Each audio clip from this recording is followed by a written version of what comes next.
قياتك فرعون أصورف موتي ظالما بيتني مناما نمني وهيك أن أنقو إساء الرافضة أرجي غنم ورا فلفلا ورا رايدو ورا أبجوه كوكنا ولتك أبي أبجو نمني أنقو كي يكنا كنا رادالو أرجي هيك وان كنا مي هيك الإساء مالي جدين وري فلفلتوني وري منامه هيك كوان جدنين أمتا أتي ولك أبدي أست جتيتون كانتو أمتا إسرائيل كان بيا كان عن الرافلسطين رافن كانتو ترى كيسا أنقو كي كان سر رافضتو هدني جدني همنيف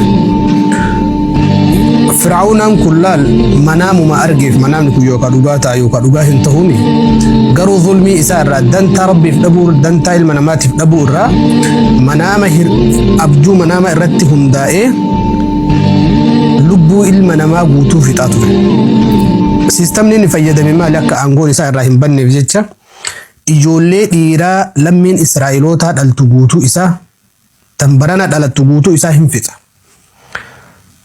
مال جرى رب الله سبحانه وتعالى يذبح أبناءهم ويستحيي نساءهم إجولي ديرا إساني أجيسي إجولي دائما شمران تبرانا دلت قوتو إساتو خدمات قايتاتوري وانجلان قداسا كيسا ilmoon takkattiin hin hafturan wanni ilmoo dhiiraa ta'e haati takka deettee jennaan guyyaa borumtaa torbaan takka torbaan lama booda dhufanii tumaan maqaa isii galmeessanii irraa fuudhan yaani dubartii yeroo deettu waan garaa isii wanni isiin beeytu hin jiru yoo akka carraa ilmoo dhiiraa ta'e narraa du'aa beeyti shuuriidha takhayyal yaani subhaanallah zulmi sadarkaa kana gahe inni maaliif kana godha beeyta ilmoo dhiiraa yoo akka carraa isiin deettee ilmoon kun guddatee aangoo kanarraa dhaalu yoo akka carraa ta'e jedhee namni wanni yani wayn namni mileen isarra angoo dhaala nama tokkochatu isa kuffisaami nama tokko san akka carraa guddatee nan galaafatin jechaadhaaf ummata guutuurra ilmoo dhiiraa lafarra xaragaa ture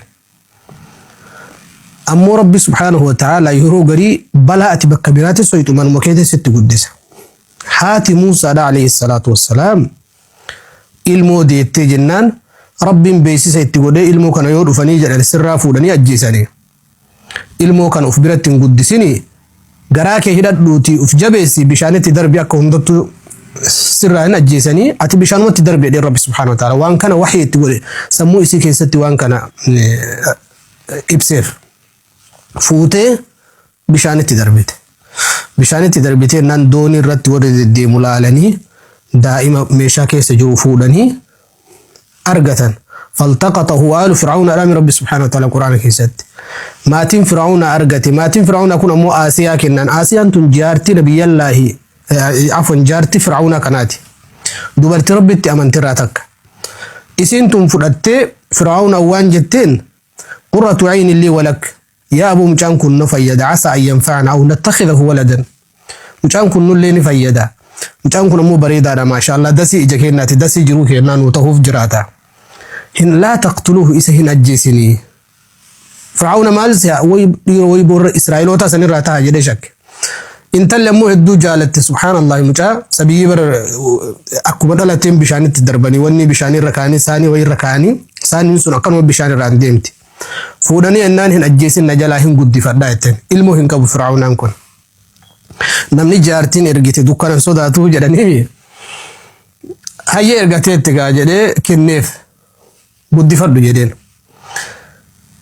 إني نمكما تمام نمكما دب ميقال لك كامو إلمو ديرا أجيسي شمران إساني قبر قرأتا تريمي سمو إسا كيسا تتكا سمو إسا كيسا كاهميهم بيكو إلمو نمقود سكون أنقونا رافضتا نمني إني من إساتي تقود سكون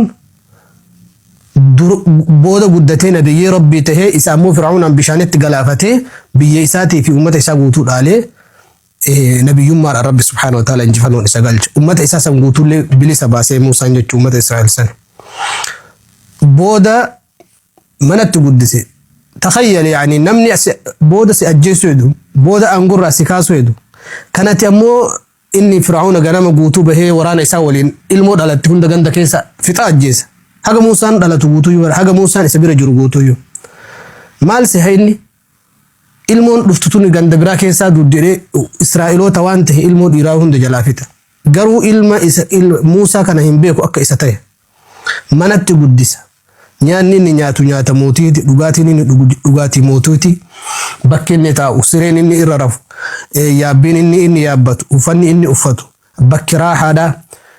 Ministeerota gurguddaa yaani ilmu mootii jechuudha subhaanallah. Haala kanaan guddisee, haala kanaan bareechisee, kunuunsee waggaa meeqa sadarkaa inni walammaa balaga ashudda hanga inni dargaggoota guutuu akkanatti guddise duuba obboleeyyan Islaamaa. Booda Muusaan gaachirraa badee biyya sanii uummata san jalaa badee qissaa sanii beeytanii dhumarratti deemee Fir'aawnaa kana bishaanitti galaafatee Muusaan alayhi salaatu wassalaam ummata isaa guutuu bilisa baafate. Wanni ani jechuu barbaade laal wanni ati barbaaddu takka abadan du'atan osoo jalaa hanga feete dhiisite si jalaa hin haftu. Rizqii Rabbiin sii katabellee osoo hanga feete jalaa fiide teetuma taati. Wanni Rabbi subhaanahu wa ta'ala afaan si hin kaahin abadan osoo haga feete itti hiixatte afaan si hin kaahamtu. balballi rabbiin siif hin banin osoo hanga feete miftaaxa feetiin qulfi feetiin tumte si jalaa hin banamtu abadan. Lubbuu teetana dhugaa ittiin maa katabahu Allahu alayk waan rabbi subhaanahu wa ta'ala sirratti barreesse abadan huma fedheen si jala deebuu hin danda'u.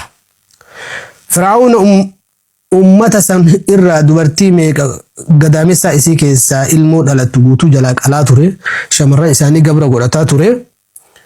Garuu nama isa ajjeesu, garuu nama mootummaa isaa kuffisu manatti guddisaa ture. Inni alatti beeka eessa jira warri ebalullee dhalate har'a ajjeesa, boru kana ajjeesa, iftaan kana ajjeesa. Dubartiin akka ulfooyteen galmoyti waajiratti. Gaafa isiin deettu ji'a sagal booda dhiira moo durbaa dhufanii addumaan baafatanii irraa qabu godhanii tumaan biraa taran. Kana hunda maaliif aangootii jala jalaa hin kuffiniif jecha, aangootii Israa'eloota kana keessaa nam tokko akka hin arganneef jecha akkasin lafarraa xaragaa ture. Walaakin na'u garuu waan si ajaa'ibsiisu. Manuma ofiititti guddisi diina ofii. Fir'aawna osoo mucaan suni ka isa ajjeesu ta'uu san beeke way islaamana ofiitti guddisaa hin guddisu.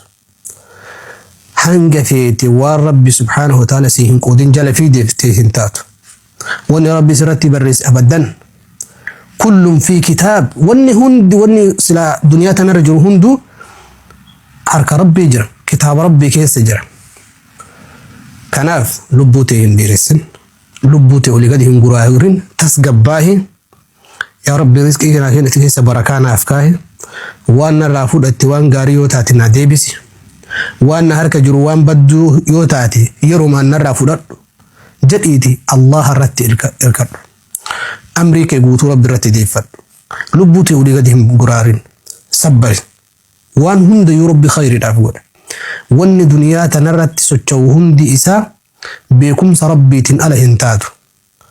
Hanga feetillee mala feetin osoo jalaa baha jette abadan malli ati baaftu sun jalaa si baasuu hin danda'u. Yoo Rabbi subhaanahu wa ta'ala mala wayii si baase, yoo Rabbi subhaanahu wa ta'ala jalaa si baasuu si murteesse malee abadan jalaa bahuu hin dandeettu. Kanaaf lubbuu ta'e olii gadi hin guraahirin isinin jechuu barbaada.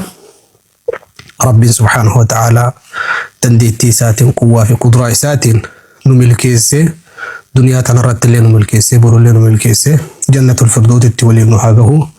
Warra milkaa'ee harka nabiyyee irraa kawsar irraa dhugaatii rasuulaa dhugu Rabbi subhaanahu wa ta'ala nu haa taasisu. Akkuma duniyaatti fuula ifaa kanaan wal argine akhiratti illee calaa sururin mutaqaabiliin siree babal'oo san irratti warra waliin gargalee waliin gammadura Rabbi subhaanahu wa ta'ala nu haa godhu. Dhaamsi kee guyyaa har'aa كان والسلام عليكم ورحمة الله تعالى وبركاته.